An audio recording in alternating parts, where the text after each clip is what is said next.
In my view, I believe that black people are not in power. They are just defeated psychologically into believing that they're in power. I've been helping people for the past 15 years in the background by asking the right question. You go to the ombudsman and all these established organizations. One thing you'll realize if you are consistent with them, you'll realize that these people are only in those spaces just to tick boxes. King David Studio podcast. I got a mail, a text actually. I don't even know where Bandile got my numbers, but he sent me a message and said to me, he's got stories to tell. He's got stuff that he wants to communicate to all of us. And he sent me some of this information on the phone, and I found it rather unbelievable. But I felt, why not? Let me hear Bandile out, and it's here with us to share some of those. It has to do with fraud, has to do with what you call it, people that are married, has to do with the story of the flag. So he's here now. Bandile, Magibili. Ukraine or Tiam? No, good. How's it, King? I'm well. Where are you from? I'm from Stegspruit, Eastern Cape, from a very small village called Dangershoek. Dangershoek. Yeah, but due to the floods, there's no longer a bridge going home. I'm in Polmitfontein now. What about the people on this side of the bridge?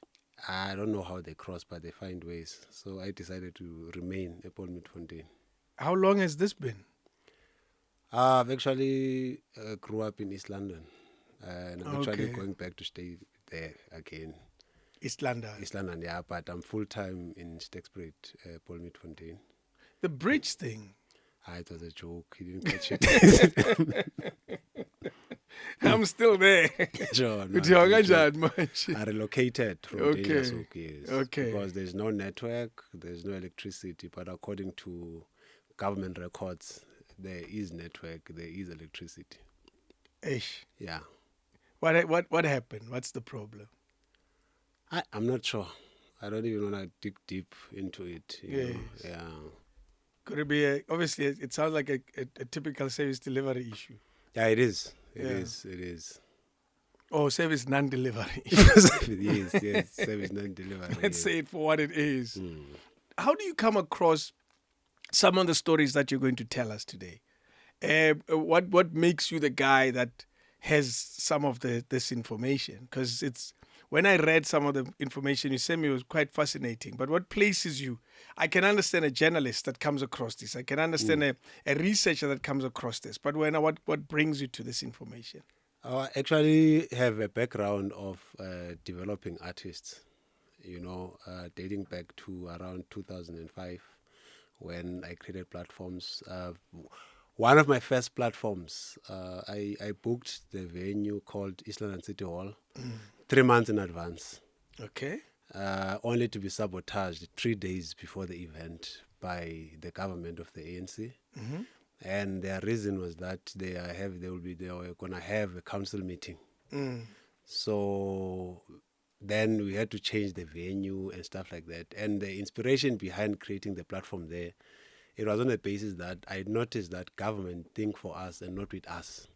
So in order for them to think with us is when they see how we do things. Okay. So that frustration for me somewhat distorted everything that is said to us as a people that, government is doing this. But now if they can sabotage causes that they claim to be in support of, then it sends a cold message down my spine.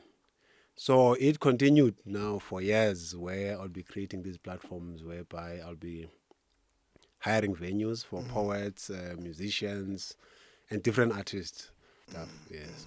There's one particular of the a number of stories you sent me. There's one that has to do with a fraudulent marriage certificate. Give us background about that story. What exactly is the issue there? Okay, what is happening is this. It's gonna go back to the arts again. Okay. From the same story of my program being sabotaged. When I was sabotaged, it was in the front page of the Daily Dispatch newspaper. So a certain Mr. Hastings Mkai, who was an employee for the Department of Sport, Arts and Culture, Amatole District, attended the event, and then I got to meet him, and I got to be close with him, and got to know some of the works that he has done, amongst those being he's the designer of the SATU logo. He's the designer of the Denosa logo. He coordinated the Eastern Cape coat of arms, and he's also the designer of the South African flag.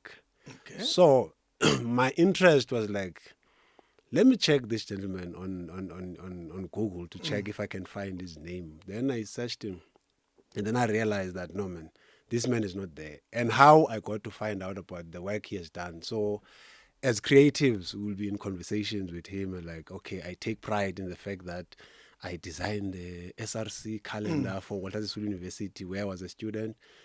And then it would be like, I also feel, great whenever I see educators protesting, on TV, when I see my symbol. It was not a case whereby he was telling me that he designed it, but it was through the conversation where I got to know that he's the one who did these works. And I became interested, to say, if there are people like myself who are still trying to find their feet in this thing, and then there are artists like this that you can't even find on the net. And then I'm also trying to Google him. I don't find him, on the internet.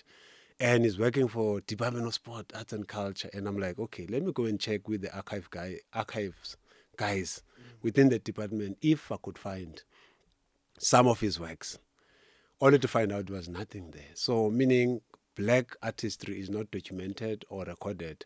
But over time, because he was a director at the time, and I would always reach out to him in terms of works that I want to do, what I need to do, then he would plug me, even though he did not know me. So from there, I realized that it's important that we need to document his works, and so that the future generation can be able to see what he has done for the nation.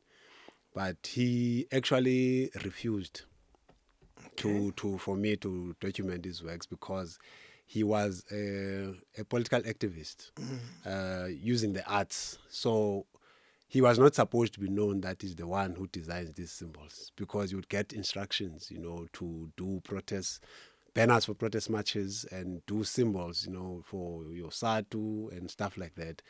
So from there, that is when it took me a process of around 5 years to convince him, until he agreed that I can document his works, because he's got paintings that he created during that time of apartheid.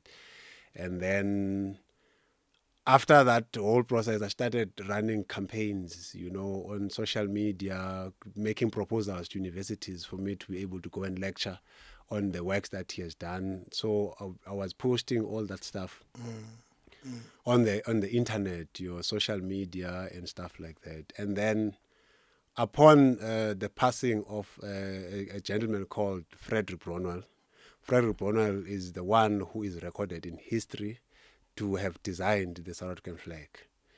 Yet Frederick Bronwell was the chairperson of the selection board, the person who was tasked with the responsibility to receive design submissions from the public in 1993 and 1994 period. Just an administrator. Yes, he was an administrator. So I asked, when I was in the process, when I was searching for him on the internet, Mr. Mkai, then I was like, man, I don't see you there. There's a gentleman called Frederick Bronwell. And he's like, it's not an issue with me. He didn't care. And I didn't take it serious either, because I was like, because he's a chairperson, obviously his name is going to appear on the internet and stuff like that. Until 2019, when the gentleman decided to take a fed-up leave, Frederick Bronwell, which is he died. And then there was the government that was praising Bronwell for being a patriot and for designing the flag and stuff like that. Then people on social media, because they saw the posts that we've been posting, they started to be like, no, man, we know the designer. The designer is Mr. Hastings Mkai, not Bronwell. Then the government issued a statement to say that Mkai must not be listened to. He's lying. He does not even look like an artist because he wears suits, So from there, they said we can contact the heraldry office where they archive all the stuff for the country. Then we reached out to him, wrote a letter requesting that they rectify the error that they've created in terms of this whole history business. So this background that I'm giving you is to give you context as to how this whole generation of evidence came about.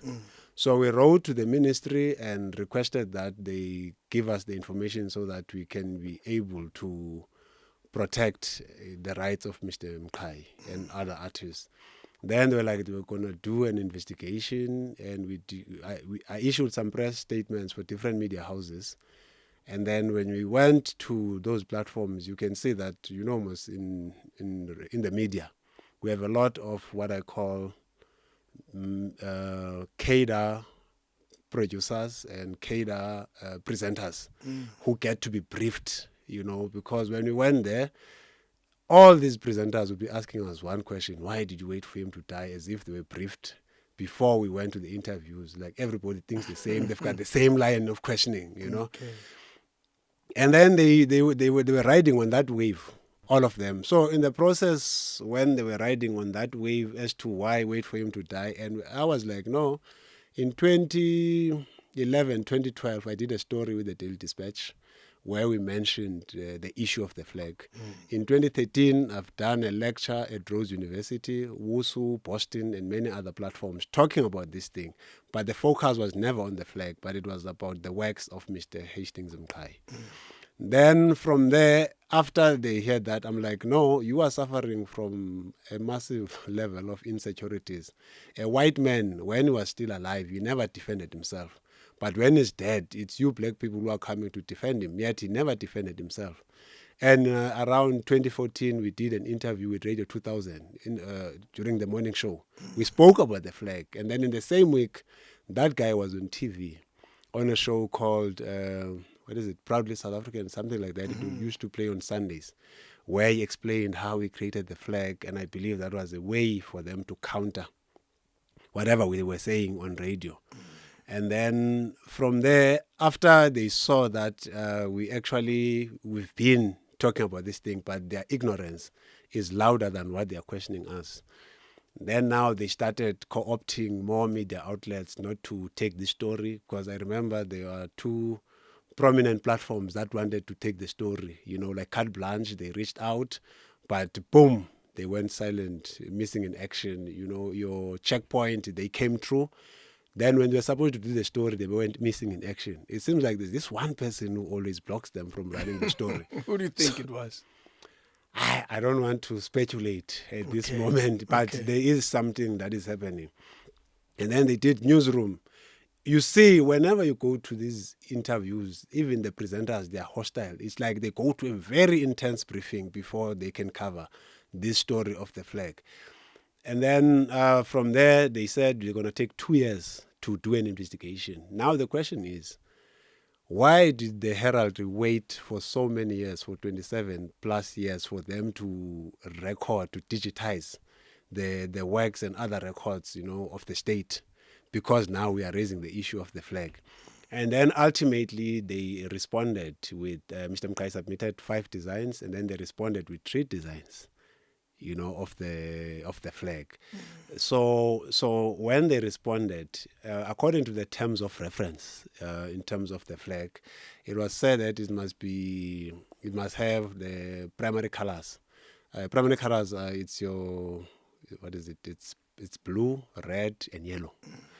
And then if you look at the flag that is currently flying, it has 6 colors. And then now, from the works that we received back from the Ministry of Arts and Culture, we didn't have copies of the work because Mr. Mkai was not anticipating that somebody was going to steal his work. So, and because he has this background of doing stuff not to be known, but doing stuff because the comrades are saying that he should do so. And the reason why it took me 5 years to convince him, it is because he was saying to me he does not want to collide with his own comrades, because they were never doing these things to be recognized. So now the designs that came back, they brought 3 designs from the 5. Obviously, they were not going to find the one that is flying because it's already flying. It can't be in the archives. So the irony from that, I'll show you after the interview. The flag that is flying has 6 colors, right? the flags that they returned, which are different flags, different designs, they also have 6 colors. So is it a coincidence now that the flag that is flying, which is said to be Brunel's designs, is having 6 colors? The person who was receiving the designs, from the public, yet he's also tasked to do the design after 7,000 plus submissions were received, according to what they are saying. So from that experience and many experiences, I've been in the background assisting different people, to ask the right questions from the different organizations they've got challenges with. So that when they do answer, it's like I ask for information in order to arm me to fight you. Let me understand about the flag. As we sit today, 2025, have we changed the way we understand the design of the flag and who actually made it? Unfortunately not. The records still record what you're saying is not the right designer. The record is still the same. It says that Frederick Brunel was the designer. And Frederick Brunel, even in the papers, I think we have around 91 pages of their replying affidavit from their DDG, which they were given an opportunity. It was an opportunity for them to say that Brunel designed the flag. But that document, they don't really emphasize the fact that Brunel designed the flag. They do mention the fact that he was part of the technical committee that was responsible. So now, if we want to fix problems, how do we fix problems when we do not know where they started? What do you think is at the heart of denying the rightful person that designed it? What is at the heart of this thing? Who aims to achieve what? There's a lot involved in this thing. There's a lot. Let me make an example. You cannot speak transition from apartheid to democracy without making mention of national symbols. So we have we've got many professors, many academics who got their PhDs writing about stuff that does not align with what we are bringing to the fore. So there's a lot of people who are going to lose in the process. I don't know if I'm answering your question properly because their PhDs don't have this information. Okay. So if we can ask a simple question, we talk your historians, we talk about your researchers, we talk about your media practitioners, we talk about your legal practitioners. So out of so many brilliant minds who have actually captured and recorded the history around the designership of the flag, not a single person got to identify that there's something wrong here, where a chairperson is given a role to be a designer after such a call was made. So is there any form of justice or transition, in terms of actually giving, the powers that artists deserve to get, So that is basically it. And there's many people who are going to lose out of this. But during the design of the flag, and there were, as you call it, there was a committee. It wasn't just one person sitting in a room designing this. It was a committee of people who were receiving submissions from the public. Yes. And as you say, Brunel was merely just one of the people who were in the committee, not necessarily the designer. He was the chairperson. The chairperson, yes. Okay? Yes. Surely after the flag is designed, the right credit is, there's a number of people who are involved in this process. Surely they must know who the designer is. What I'm struggling to understand is how can such a lie carry on for so long, yet there were so many witnesses? You may never know, because remember, if you can also look when it comes to the issue of the flag, it was poorly publicized. I think that was deliberate, So if it was properly publicized of how the process unfolded in terms of everything that is documented in history, and for it to be actually clear of what is happening. For instance, they talk about the Y-shape convergence and stuff like that. It was never part of the terms of reference. But because now somebody has to come up with a story that can actually try and make sense, You know, because if you could look at the stories, you can Google, you'll see there are too many interpretations of the flag because there's something that it does not align. Because I can make an example, for instance, 30 years into democracy, you still have white people wanting to embrace an old flag. I think that was the controversy that as a nation we are going to face if that same Brunel could have announced and denounced that the flag was designed by a black person. Remember, artistry is spiritual. So obviously, because this is an art piece that was created by a black man, spiritually there's a clash. That's why you have white people who still want to embrace an old flag. However, we're dealing with at the time dealing with a democracy, dealing with the majority of black people, not only in government but running a lot of these institutions. How can they continue to let it happen? What I'm struggling to understand is how can Abotaki, who were in the room, let this continue, and yet they had just gotten power. Surely part of demonstrating that you got power is to say, as we've seen, change our towns' names and street names. Yeah. Surely that was part of the exercise, wasn't it? And why is it that it wasn't credited correctly? And you're saying because they needed a white man's face to be represented as the one that has done this for the sake of peace, I guess. I'm not sure what their intentions were in terms of that whole thing. But when it comes to the power part, in my view, I believe that black people are not in power. They are just defeated psychologically into believing that they're in power. The people who are in power are those people who are called investors. They are the ones who dictate policy positions. Even those who are leading us, they are not in power, they are just in office. Because they can't really do things that get to liberate people. That's why they are financed to reach the top. So immediately they go astray. They get to be reminded that, hey, remember, this is where you should go and how and what you should be doing.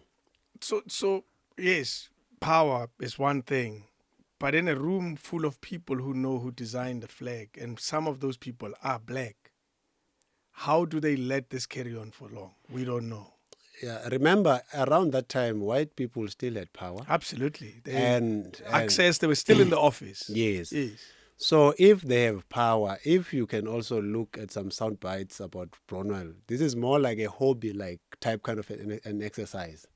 Because some people are just there as a team of people who are given the task to actually oversee or over whatever the case may be.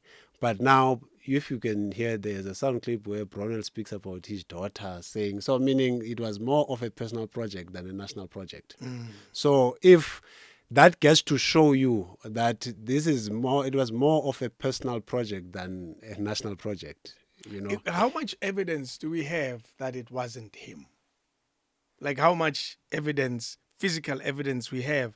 Are there sketches that came from the real designer of the flag that are available to demonstrate indeed that this is where it started? Yeah, we do have a replica of what Bronwell did to the design of Mr. Mkai.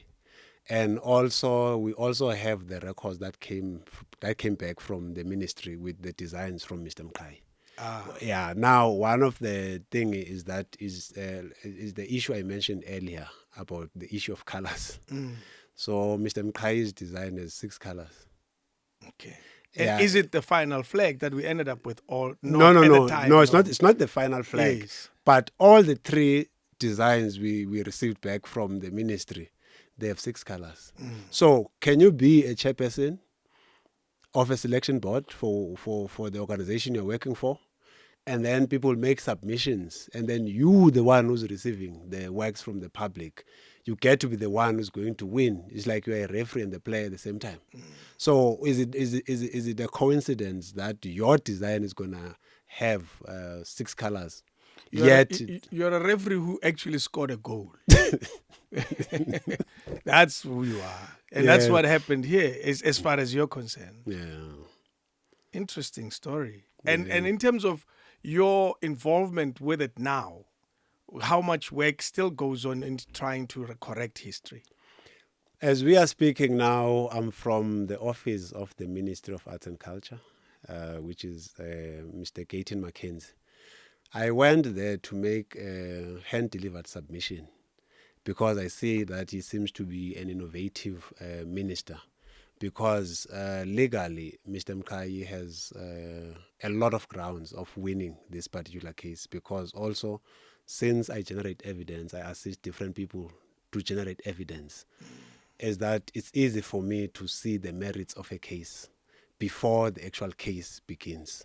So now, without this matter having to go through courts and all those things, if Minister Gayton Mackenzie can find a way for that, so that we can get a resolution in terms of this whole project and the recourse that I'm looking for.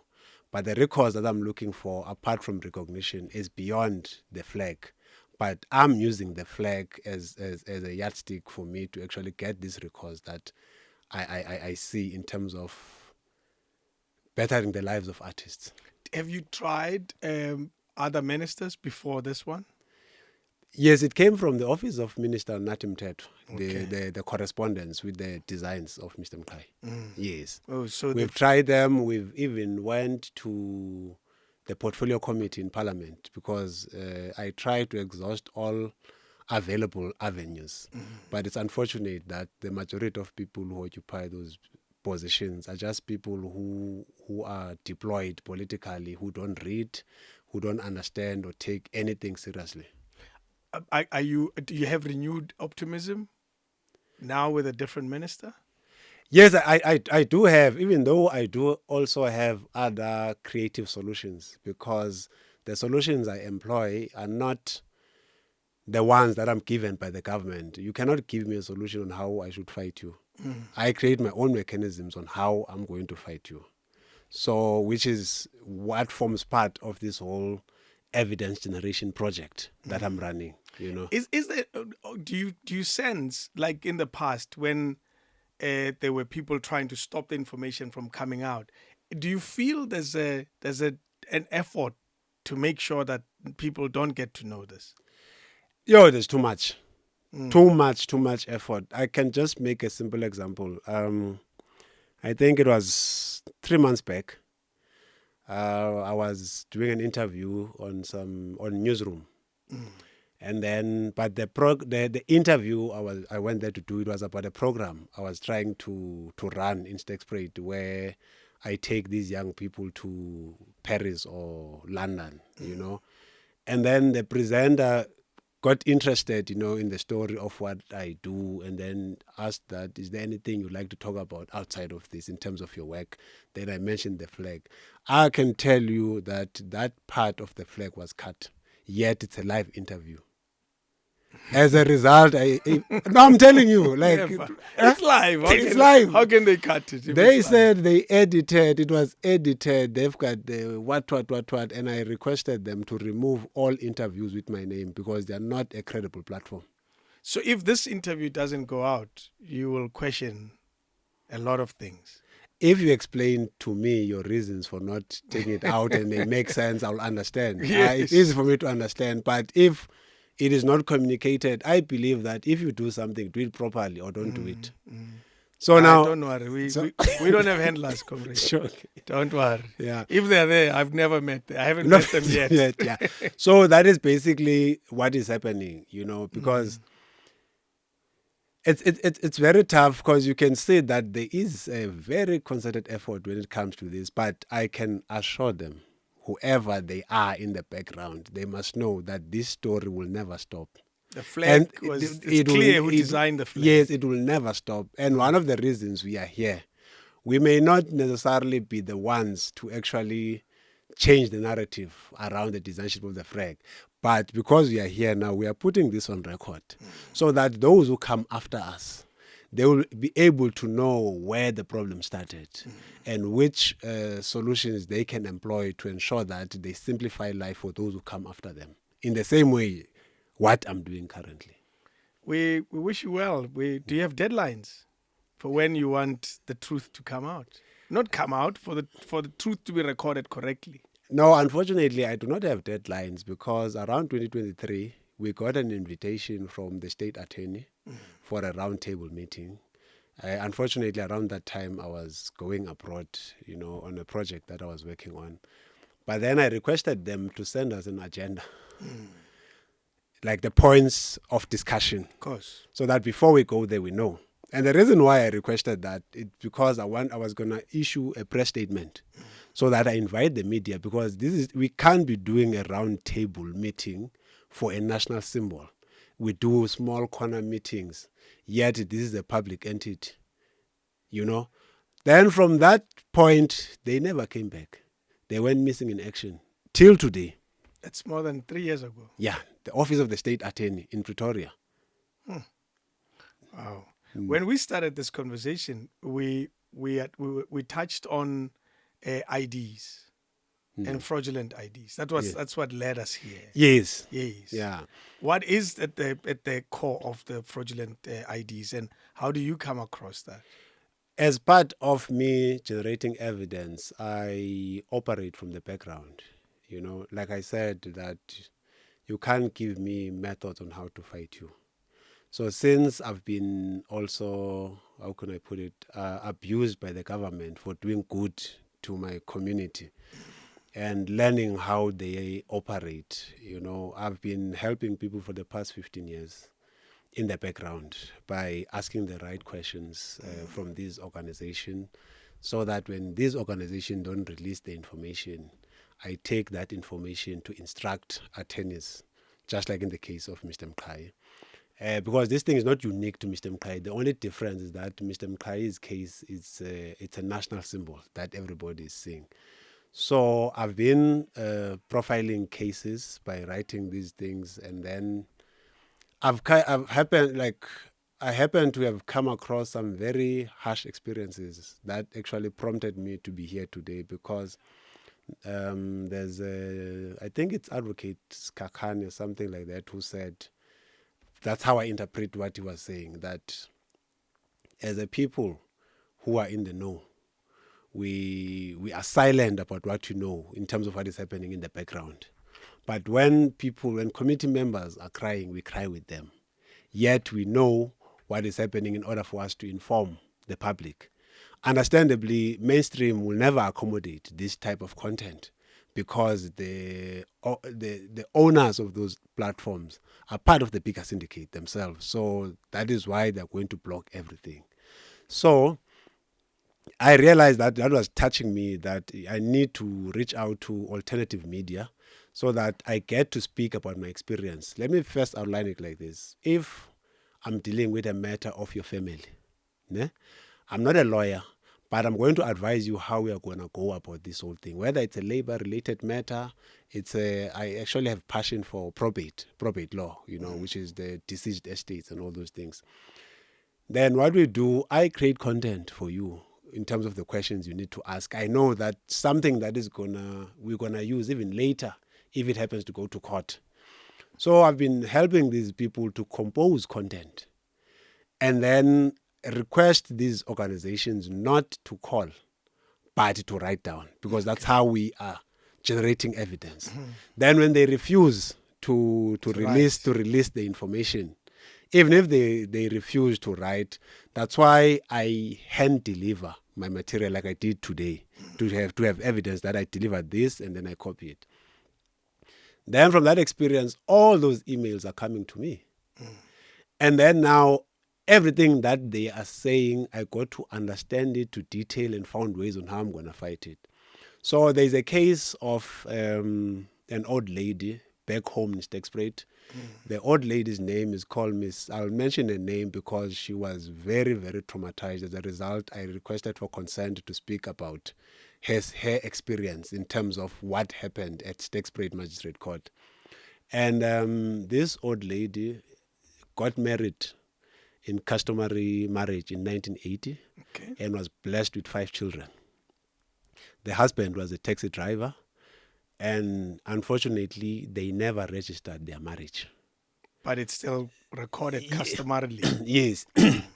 So what happened, upon the passing of her husband, she took some weeks off because she was still in pain and all those things. So when she decided that she's going to open the estate for her late husband, what happened when she got to court, Stegspruit, she was told that the file has already been opened. Now the question is, who opened this file? It's like the wife to the deceased. An unknown wife. Yeah, an unknown wife. The wife to the deceased has opened, and she's also in possession of the letter of authority. Okay, all well and good. So there's an old lady who I also assisted her family with a similar matter around Stekspruit, where they diverted, the estate of the deceased to the aunt of her children, when the father passed on. So in the background, I've been doing those things and assisting them. So that lady, apparently she's family with the old lady who got this experience. And then they called me, so I drove, I went there. When I got there, the old lady told me the story, and I was like, show me the death certificate. That is my point of entry. And then I was expecting to see a death certificate that says never married, because it was not registered. It is customary. Then when the death certificate said never married, I was like, okay, relax now. Stop stressing. We're going to solve this thing. You received a death certificate Never married. Yeah, it said never married. So then it was perfect for me. Okay, fine. They were like, no, never stress again. We're going to solve this thing. And then from there, I assisted her to write an email to the Master of the High Court in Mthatha, that is Mr. Jozan. And then we said that we requested to see the file. And the reason why I wanted to see the file, the only thing I wanted to get there was the marriage certificate, nothing else. And then, most the masters in these spaces, what they do in order to safeguard themselves, they'll just perform formalities of writing the letter to say, no, the file is not with us, it's with Stekspruit. So Stekspruit, Mr. Mjeza, please look into the file and see if you're able to show this old lady. We go to the court, Mr. Mjeza refuses to show us the file. I created some dramanyana, just to get the attention, because all I wanted was the marriage certificate. Then finally we got the copy of the marriage certificate, and one of the things I was looking at was the person who registered that marriage, and then it was written DJ Cupid or something like that in Alwa North and stuff like that. Okay, fine. Then we started making interaction with the Mthatha office, because Stekspruit is a rural place, so the estate is run in Mthatha, so they take this thing from a certain time and take them to Mthatha. Then when we continued writing to the master in Mthatha, to fix this issue, we started not to receive, responses and stuff like that. And then I called somebody I know some people at the office of the chief master, to say that, what, I understand that this is not your function, the home affairs part, but the only thing that can solve this problem of this old lady, it's when you intervene in terms of home affairs, so that we are able to verify.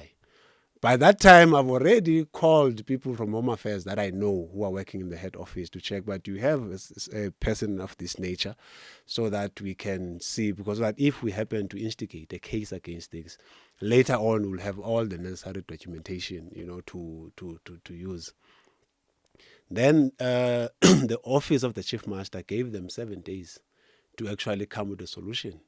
And then that is how they got to bring the document I sent you, which was from Home Affairs. Then the master of the High Court in Mthatha then said, because you are saying that you are the lawfully married wife to the late Mr. Zinja, you can go to Home Affairs and register your marriage and stuff like that.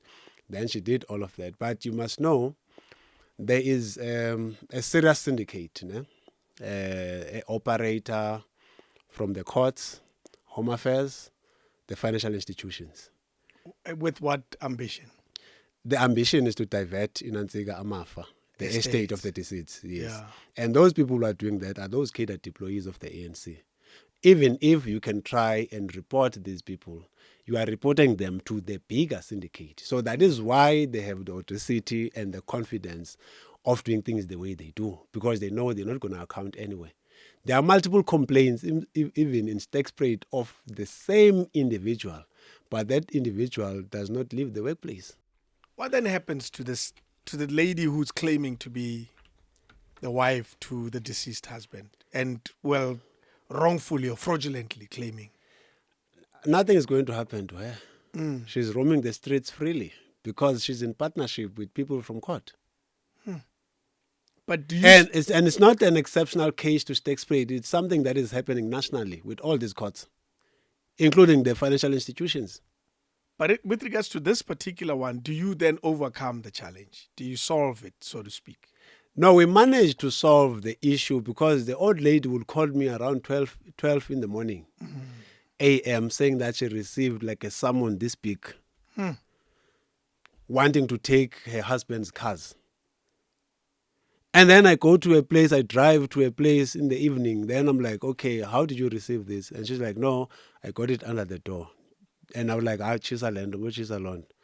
She's like, did I Chisalando? Is someone is to. So if they come and say they send you a someone, they must give you a return of service. Of course, yeah. You know? They must hand it to someone. Yes. Yeah. So she will be getting those threats from people from court who are in partnership with them, including these banks that are claiming to be doing this whole thing. Then go ahead. And then what happened is from this story, they will be calling these meetings, with the bogus wife as a formality. Most government people, they only perform formalities. Otherwise, there are no consequences for their syndicate or members who are part of that syndicate. So that is basically what actually happened. Because to make an example to you, the names on the letter of authority have been changed, fine. But in terms of the file number and stuff like that, it is still the same. Therefore, they were supposed to revoke the one of the bogus wife and release a new one. But in terms of that, it is just the formality that they performed in terms of the old lady to just to say she's I've been telling her to actually rectify and fix this whole thing. So it's still ongoing as we speak. Situations. They said the state opened a case against the lady. The fraudulent lady. Yes, and I think I'm tempted to believe the reason why they were the ones who are quick to open a case. It is because they're trying to defend their member. So you call it a syndicate, meaning that it happens to many more people. Yes. And what have you picked up? What are there other cases similar to this? There's a lot of cases. Yeah. And it's not only the public sector, also the private sector. There's another family I was helping. Let me just put it this way. If you die whilst you're in the workplace and then you are single, be rest assured, your insurance companies, your employers, they are going to create a wife for you if you're a guy, or create a child for you, so that they can divert the money to a child that is not known to the family. There's a case I was doing of another family back home in Stakespray, where the deceased was working for BMW Group and passed on around 2018. So after the passing, they split some funds to the siblings of the deceased. Okay, fine. And then they said to the family, the deceased is having a child with a certain woman. So now they will wait for that child to turn 18 in order for them to be able to release the fund for the benefit of that child. That child did not exist in reality. No, it never existed. So the story continued until they reached out to me because they heard from someone and were like, okay, we generated this evidence, we write and question them, because insurance companies, including government, HR and GEPF, all these people, what they do, they are going to say that they are going to trace dependents. They will even tell you that just because you are the nominated one, it is not going to be automatic for you to receive the funds. Now the question is, what was the point of the deceased to have a person that they nominate to receive the funds? So those are stories that I've learned from over the years. So they say the same things over and over again. So we asked the questions and then we requested. Then they said, no, they have a tracing agent who's going to check, the staff and the DNA. I'm like, which mechanisms do you employ? Do you apply? Yes. And which law do you align in terms of the dependence that you're trying to trace? Yeah. Even though there's a nomination form which has the names of the people who are supposed to be getting the funds. And whilst I was in conversation with the family, we came to a point when we were in conversation that the nephew is like, if there was after we challenged them, and then they ultimately released the funds, but they refused to give us the statements of accounts in terms of how much money did the person contribute to the fund. And stuff like that. So if they were able to, if they released money to the siblings, after releasing the money to the siblings, yet there's a person who is nominated after we fought them, and then when they were about to release the money, that's when they indicated that, no, the beneficiary is so-and-so. So what about that money that they've already distributed? If there was somebody who was nominated in the first place. So there's multiple cases, it's a lot of them. That are similar, but in terms of trying to solve it, are we at a position now where the law enforcement agencies are aware of what's happening? They are aware of them because remember, like I said, the syndicate, they are part of the bigger syndicate. They are the actual syndicate. So if you are going to go and complain about these people, you're actually complaining to the wrong people. You go to the ombudsman and all these established organizations.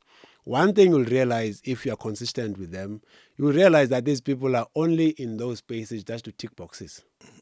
So there's no real work happening. It's very rare. It's on rare occasions. That is why it's always important for you to have generated evidence that actually support what you are about. If there's nothing you have, there's nothing they're going to assist you with, these guys. In your findings, are you seeing a concentration of such issues in particular areas? Because you keep making reference to where you come from in the Eastern Cape. Do you see that particular concentration, that this thing happens more here than any other place? No, it's happening everywhere. But I'm now making reference to the space where I stay currently. The stories physically. Because BMW Group is here in Pretoria. Yes. And then it actually does such things to people. These insurance companies, they also have their head offices here. So they apply it to every person who is a fund member.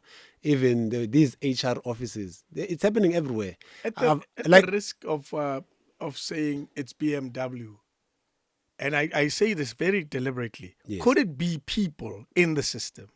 Because it's easy to say, yazi abantu base Coca-Cola bayasijwayela, or i-Coca-Cola iyasijwayela, where else ujwayela umuntu osebenza Coca-Cola.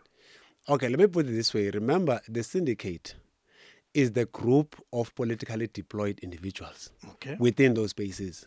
And there's a reason why there are ANC people who are deployed in those positions, so that they are able to actually facilitate the process of stealing monies from people.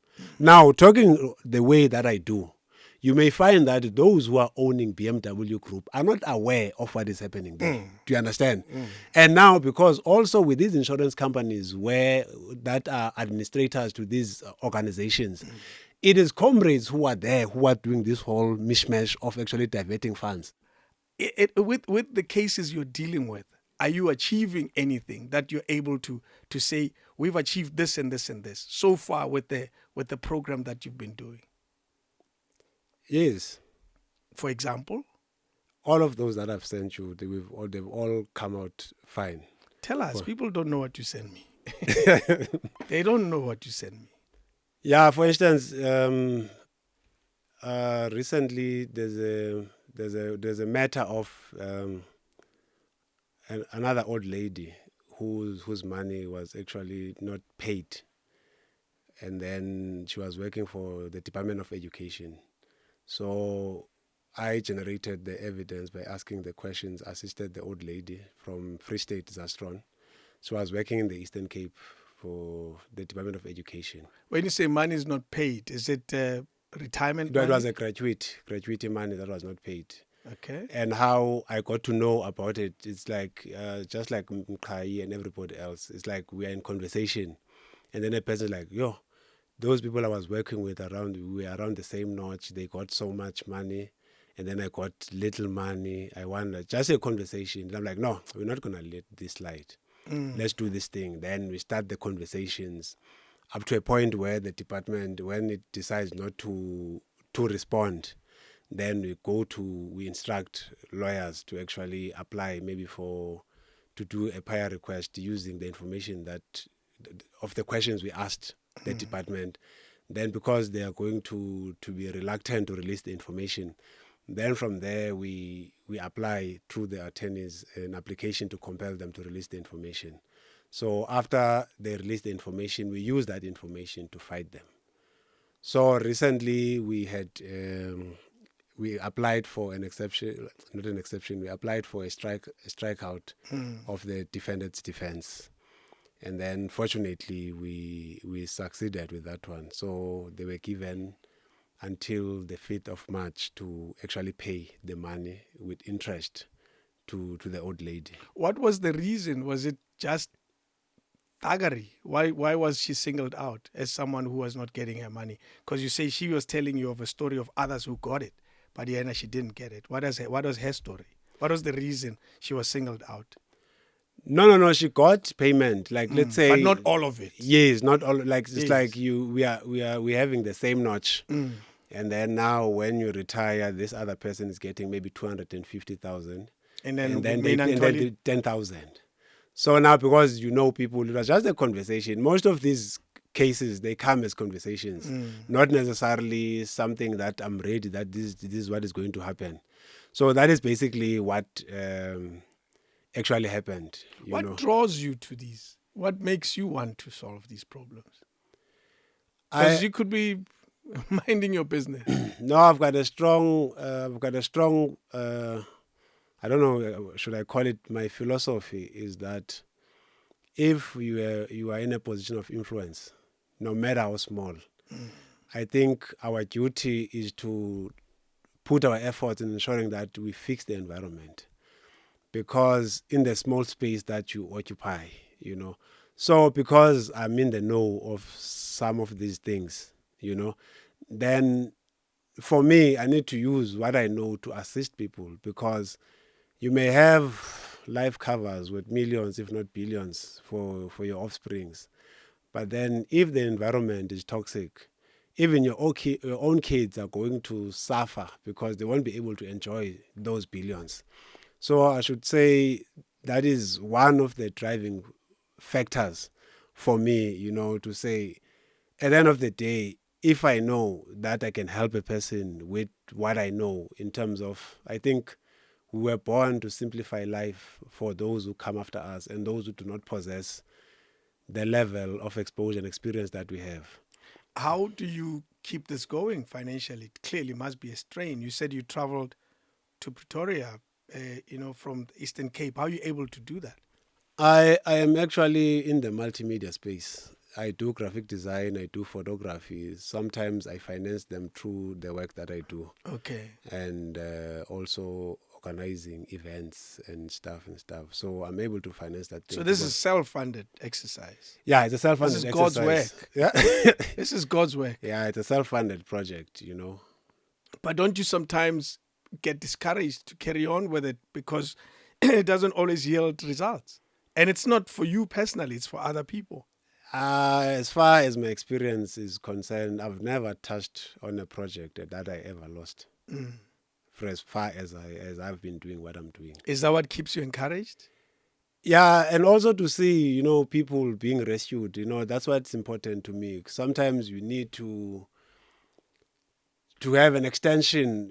What satisfies me is to see my work giving life to another person's life who was hopeless, in terms of whatever corner they were in. So that's what really pushes me. Do you want to solve more issues? Do you want to get involved in others? Are you, simply put, open for business? Can others who are listening and watching this say, that's the guy, I have this problem I'm dealing with? Because you're not necessarily a lawyer or anything who works in the legal space, but are you willing to to, if people want and send comments on this particular episode and say they want your help, are you able to take on their cases? Yes, no, I'm not a lawyer indeed, but I can just give them advice on what they need to do. Yeah. And they can do it themselves, because there's many people and many families who've been asking, but why don't you open an office, so that people can come to you? Then I'm like, it's not going to serve the purpose. I'm not helping people for the spotlight, because I believe in word of mouth. Because now if I'm going to have lots of people coming to me, that means now the process is going to be slow. So I'll be having a lot of people dreaming on me, sometimes with matters that are going to take forever to find a solution, because these things, they require a bit of patience in a way, And I also have to live my own personal life as well. That's why I'm asking, how are you able to fit this into your own life? Because these are, it's different when you're helping, and I'm saying there's nothing wrong in helping people, but it's different when you're helping cousins and friends. Yes. And when it's absolute strangers that utibana nabo estratini bathi baba niki 250 mina banginiki 10,000 and then you're saying, whoa, that's an interesting one, maybe we can help. Yes. What makes you care? No, basically how it started like that. I was helping family. So now the family members would be talking to some people, and then people would be coming, and stuff like that. So I don't like to do things for the spotlight. Even in my background of doing this developmental space, I did not do this thing to be recognized. For instance, Zahara is a product of my platforms, and would always be, she should be shouting at me, why you always? So it's better there, because the heart of the musician. Yeah. Yes. Because when you are behind the scenes, even when you get into certain spaces, you have people who are going to undermine you based on what you are wearing and stuff like that. I know when we get to the battlefield, it's a given I'm going to defeat you, because you don't unqobeli enough, jonga nje. So yeah, that is basically. And this commitment comes clearly from the heart. It's something that you'll continue to do. Definitely. A commitment to helping others with what may seem like legal issues. In some instances, it's just fraud. In some instances, just people doing wrong things to them. Yes, definitely. Do you find that it's rife in the rural or semi-rural areas, this type of fraud? Because the assumption is people don't have enough information. No, I think it's rife everywhere. The only difference with the rural areas is that those people who work at those organizations, because it's a small rural area, everybody knows everybody.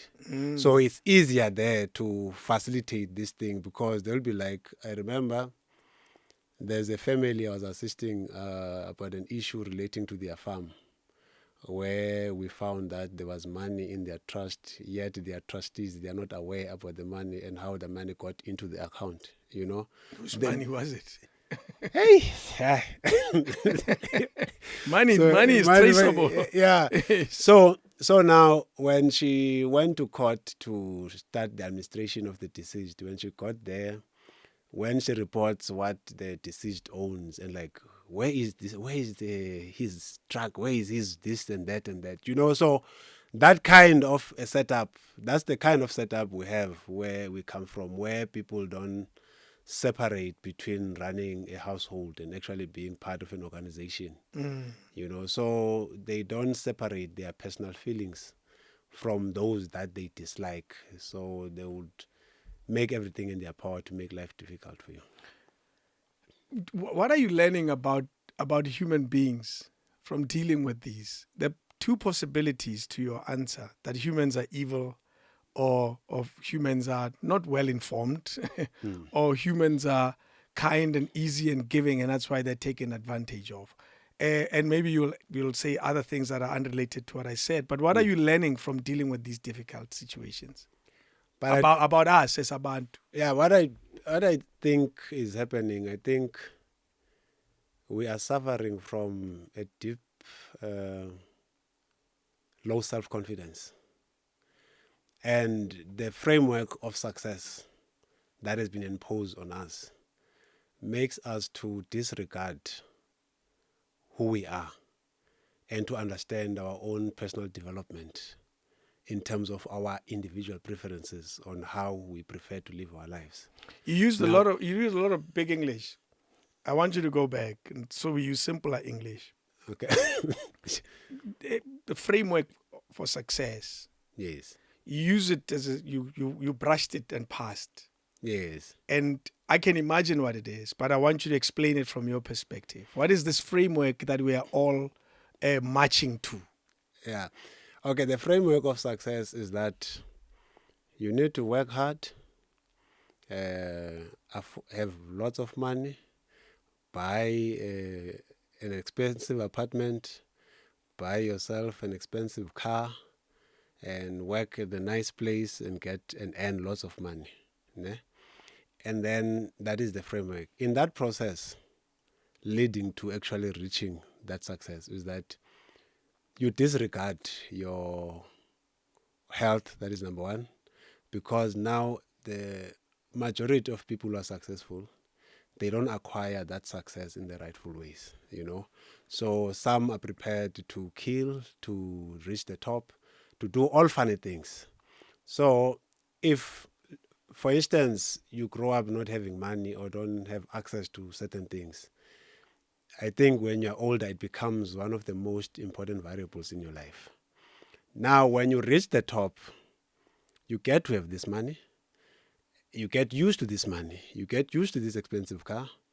Then now you have to go back and take care about what is it exactly that you want. And then at that point, there are certain things that you cannot reverse about your choices, about your decisions, and some of the things that you have done, to hinder the lives of other people. And then at night, you don't sleep. Then you hear people saying that they are depressed and stuff.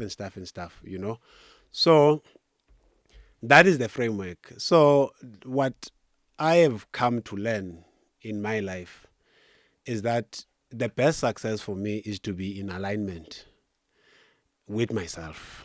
To be in alignment with myself means, I was talking to another young man yesterday to say that when he was defining to me his version of success. So I'm like, you know what, for me, unlike many people, I prefer to be broke than to have money.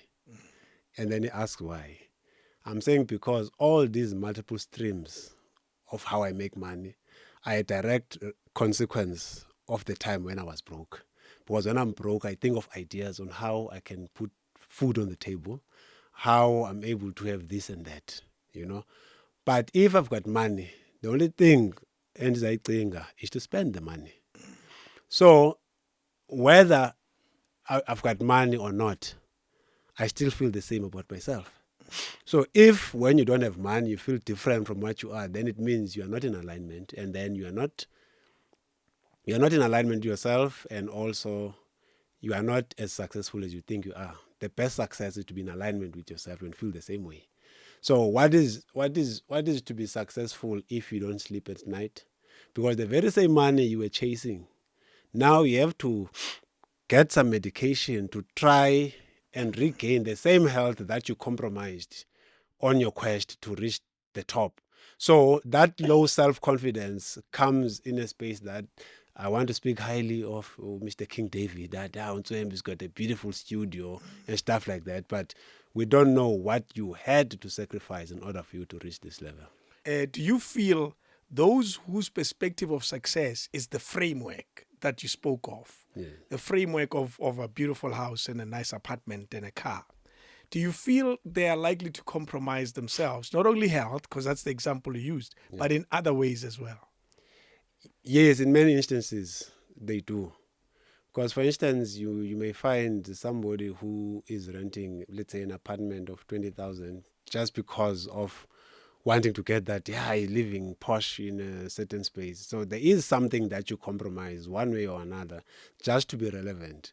Sometimes it forms part of the low self-confidence I'm referring to, because now when people speak highly of you, you get gratification just a few seconds, but when you are in your corner, you feel different from how people receive you. So Do you feel they're likely chasing the framework you define is it possible that you're likely to even do illegal things? Because achieving the framework seems easy, but it's not. Yeah. No, definitely. The majority of people, they do wrong things in order for them to reach the top. And are Many you people. finding, remember, where we started with this question was, what have you learned about humans in this coming across these cases? Yes. And these cases, they have a thief and a victim, Yeah. so to speak. Yes. So you're talking about both sides. The thief, are you finding that they exist because they're chasing a much bigger dream in their lives, which is a success, the framework? No, the compromise element, it goes on in many ways. For instance, I don't know this word in English. The majority of people bahamba bayotwala, ne? Okay, And then there are certain things that they need to sacrifice. I hear so. Sometimes they sacrifice family members. I Sometimes sat they, with a traditional healer and they told me about that stuff. So now, if you have to go to that extent, what does it mean about you? So it's like, even in terms of leadership, if you may look at leadership, you may find that some people are not competent to be occupying the spaces that they are in. But because they have actually manipulated the spiritual realm, that manifests itself into the physical, for the person to be actually leading other people, let's say in an organization, whatever the case may be. So there's just something that was done. So to a point that I think one of the reasons there's so much lack of care, in my view, from many people, it is because the initiation they underwent.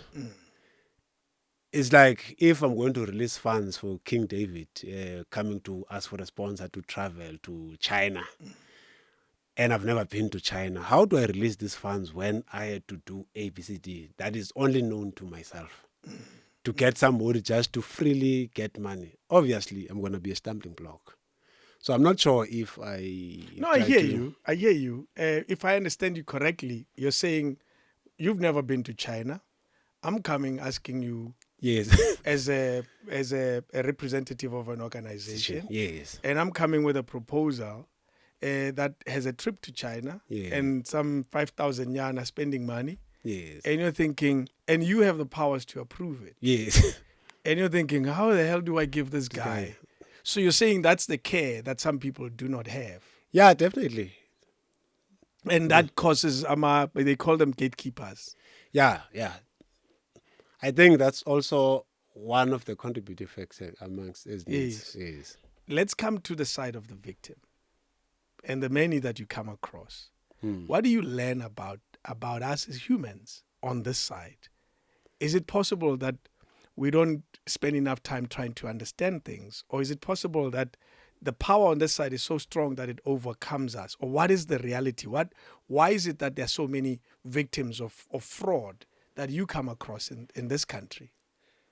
Yeah, I think because the victims entrust the legal justice system to do what it is mandated to do.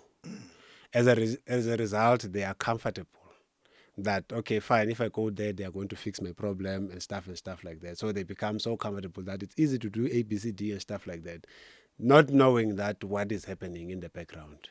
So I think it is the trust that is betraying a lot of people, where we come from government. And also, we are in a world where people only focus on what they do. If you are in the media space, you only focus on broadcasting, and that's it. If somebody comes with a different layer of something that you don't have interest in, you don't take it seriously, and then it ultimately gets to affect you in future. And also, I think one of the things is it's lack of planning. But even though the victims lack planning in terms of, let's say, writing a will, for your child, it is not an assurance of safety, even if you do have the will after all, because you'll get a lot of stories like, okay, blah, blah, blah, blah, blah, So that is my experience in terms of the victims, and a person can be educated and what, but And still be still be robbed. Yeah. You know, that is why the majority of the families I assist, before they could make a claim, let's say with an insurance company or an advice I could even give to somebody who's watching this right now, is that even if you do have the, let's say, the application form of the deceased and including the benefits attached to this particular policy, make it a point that before you make the claim, you request a copy of the policy schedule from the insurance company and the benefit. Then you compare and contrast with what you have here. Because you're saying it's possible it won't be the same. No, it won't. Yeah. It won't. Definitely, it won't. Because people are going to give you, and then you request a copy of the nomination form. When they give you the copy of the nomination form, that is, let's say, if you're going to employ, like the employer of the deceased, you request them to give you a copy of the of the nomination form. Because sometimes how they channel these monies, because we are not with them, they put their own people where they get to channel that money. So you can't really have somebody who's not on the nomination form and then you get the money to be diverted into the wrong hands.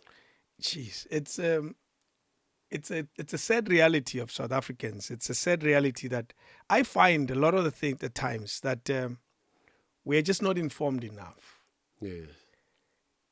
We don't, as you said it very eloquently, that you may be interested only in broadcasting and you find that you're not paying attention to something that affects you directly. Yes. Because your estate affects you directly.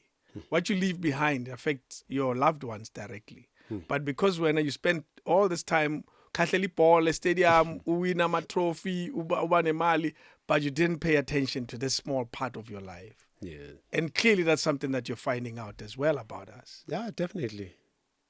We just don't pay enough attention. Yeah, but it's also it's the confidence we have in the legal justice system and the confidence we have in insurance companies and these financial institutions, you know. So Are we wrong to be confident that they'll do the right thing? no, it's not wrong. It's not wrong because we have to entrust the legal justice system, but the legal justice system of South Africa is in shambles. It's unfortunately that how we view things are not the way they are, like in the practical sense of what is actually happening in the background, you know. Everything exists in papers. So how do you expect a country to function from papers? I'll make an example. I was beaten by a taxi driver in December. And then I went to open a case, and then he beat me on the head, and then I bled. I went to the hospital. I got the J88 form and stuff like that. But then when we went to court, when I opened the case, the police official came to me and said, the prosecutor say he cannot prosecute this case because there's not enough evidence. Then I asked him, what is enough evidence? Because now you can see my head is not fine. You can see the J88. The report from the doctor. Yes.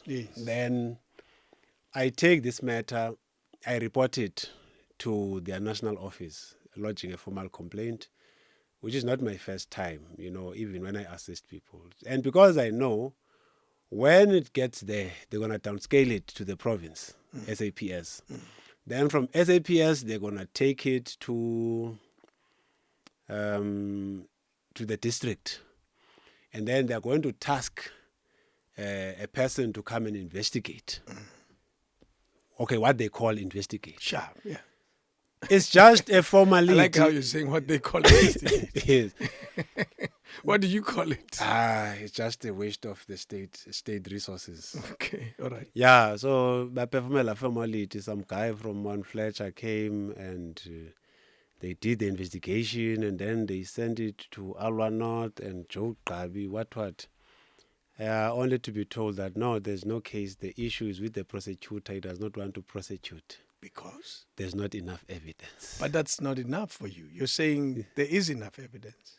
It is enough evidence because this guy beat me up and there's Yes. evidence. And my head, I even have pictures that I've shown. But when the prosecutor says, remember, this conversation started with you saying there's a mess with government, with the legal system. Yes. So when a prosecutor decides there's not enough evidence and you feel there is enough evidence, Yes. then how do you overcome a situation like that?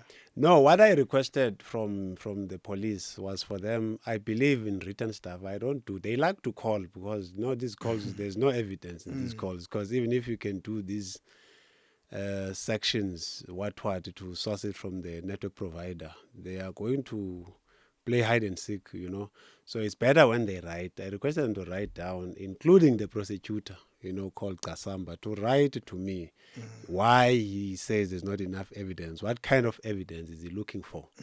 Because when the police official came to me, he came and said, "This is your record." Then I asked, what are the reasons of the prosecutor? He's like, "No, the document is in here. So can you show me?" "No, I can't show you." But for something that affects me, you can't show me even my own docket. So now, these people, they are quick to say, "No, you can apply, they love lawyers, must go to an attorney, to lawyers, they must do the request and stuff like that." So you know what's going to happen? Then a certain, I don't know what her role is, she called me to say, "No, this is to call just to tell you, to let you know that we can't be continuing with this. The issue is not with the police, the issue is with the prosecutor, blah, blah, blah." And I'm like, what's your relationship between the two? Because the one who's doing the case, he has hidden information from me of what is happening. And as a result, I told them, guys, you must prepare yourself for me. I'm also going to do the same thing to that guy. And then there must not be enough evidence. Now, if they say they are fighting crime, how are they fighting crime? So what I'm trying to demonstrate here is that we are living in a country of papers. Because now, how do you resolve an issue on papers? Because if we are talking about police people, obviously they have their own skeletons, those who are occupying the bigger offices. And now if they have to make these ones account, they can't, because they're going to look for their skeletons that they can use against them. And then now when you do those complaints, it's just a waste of your time, because you report, and those people in the head office, they are waiting for the report that were you able to solve this? If they say yes, that's the end of it. It's over. Yeah, but now how do you resolve a problem in that fashion without consulting the actual person? In your case, how did it solve itself? Or is it still an ongoing situation?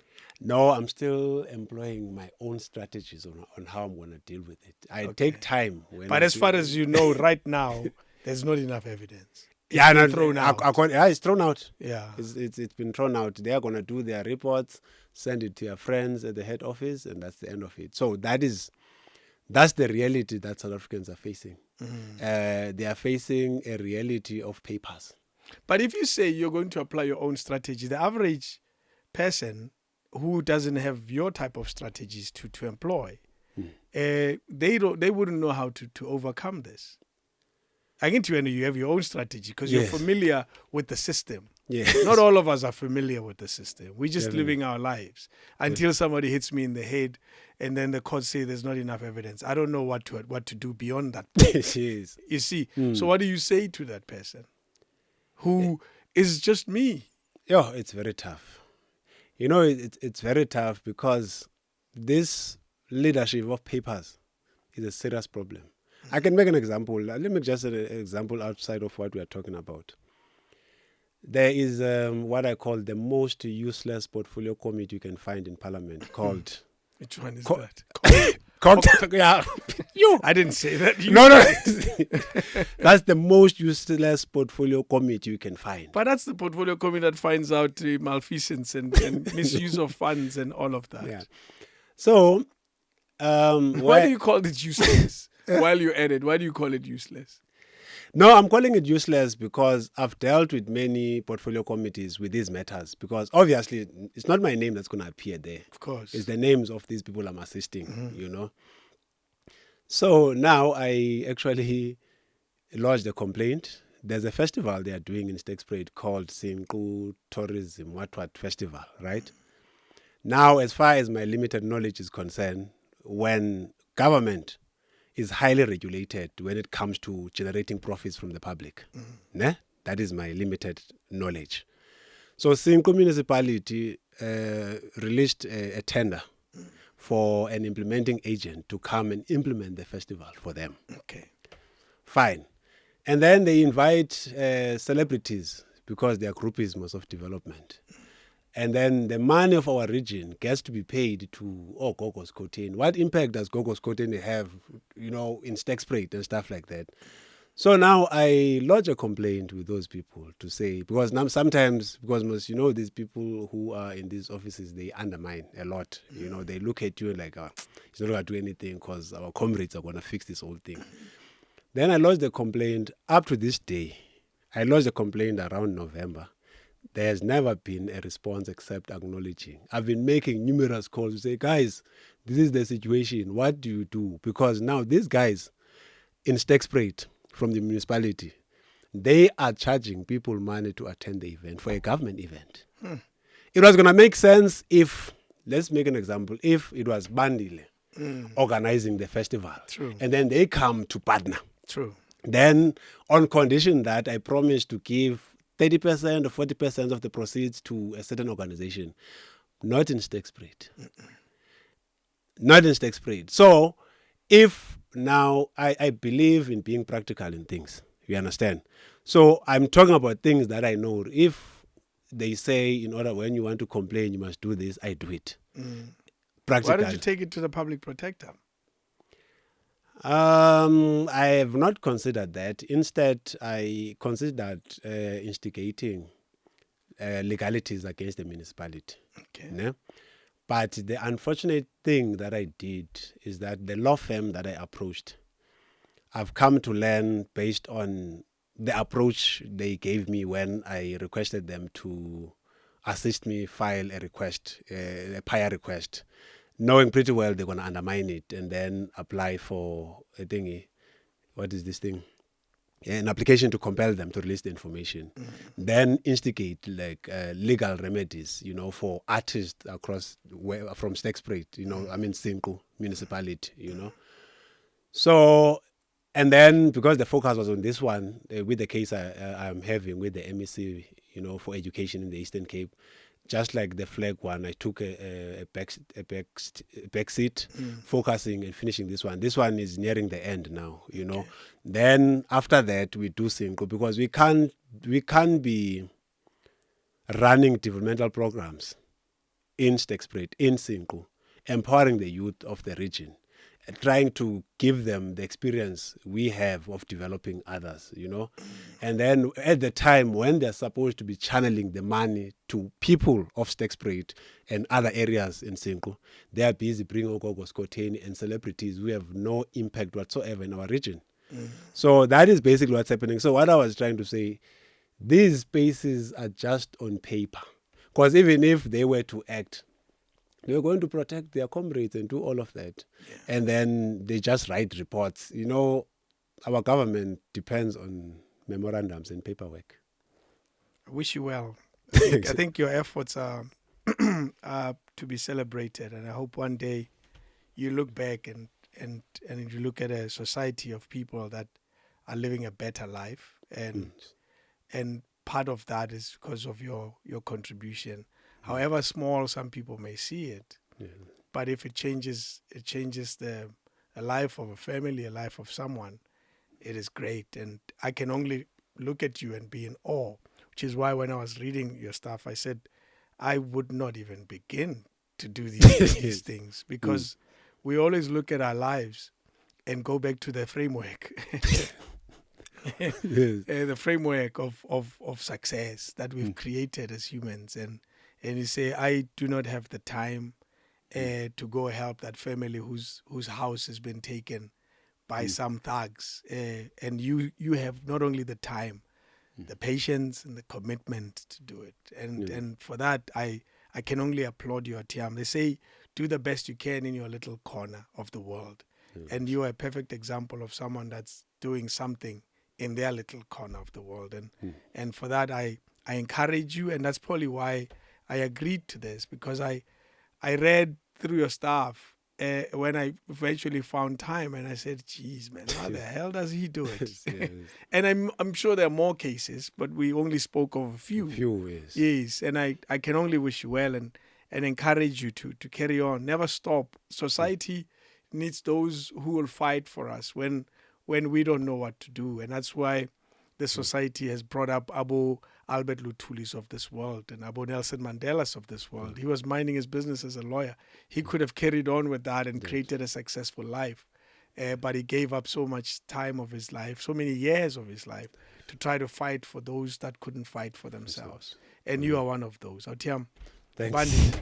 Thanks for this platform. I was taking my chances now. Like, hey, we check and die. I always say yes to interesting stories. Oh. Yeah, and I thought yours was interesting. We get a lot of inquiries. We get hundreds of inquiries from people that are selling amaswiti to people that are to political parties. We get inquiries from political parties probably more than any other section, and we get from private companies as well who want to promote something. I always say we are not a platform to promote things. Okay. Yeah, if we are, we will let you know. But right now we're not there yet. All right. If we are, we will place a Coca-Cola bottle on this table and say this show is brought to you by. Yeah. We need the money. We need to keep going because these things cost money. However, we are happy to carry on the way we are for now until one day where we say we need money to help us continue with this. Yeah. So we say yes to stories that are interesting. We get so many. Sometimes it shocks even me that, wow, this small little thing that I started in 2019, I didn't think will go anywhere. And now it gets calls from companies and political parties that are saying, we want to be a part of this. Do you mind interviewing someone from our office? Okay. And when I find stories that seem small, but yet I look at them and say, this is interesting. I always say yes to them. I think there's value in our people learning things that they go through and they're not aware where to find help. Yes. One day I'll stop. One day I'll stop and focus on making money. Yes, definitely. Right now, I'm lost. I'm lost. I'm trying to help with the little opportunity that I have, which is what we do here. Yeah, so thank you, Tiam. And I hope you didn't come to Gauteng for me. No, I came for you. Nah, you're lying. You came for Gate 10. No, because you know what I do, basically. You know, when I go to TV, my approach is that after learning that the only difference between Joburg and Eastern Cape is that Johannesburg has production houses, right? That's true. So if I had a production house in the Eastern Cape and then I had people who can fit into my content, why would I call somebody who's in Joburg or somebody who's in Cape Town? That's true. So now the trick for me has always been, I'll always make up something to say, but I'll be in Joburg from a certain time. So is it possible to host me? When you agree, I reach out to other platforms and then I find something else to do. You create other meetings. Yes, then I realize that, okay, now I need to do ABCD. So that's how it works. Well, good for you. Yeah. Like I said, I don't think you're here for me, but it's fine. I believe you. Yeah. This can't be that important, but it's clearly very important to you, and that's why you made your trip here. I have a friend with a production company in East London, if that's worth anything. Yeah, no, it's very important because we need to document these things because we don't know how long we shall be alive. That's true. Yeah. That is why I speak to all these legends. King David Studio Podcast.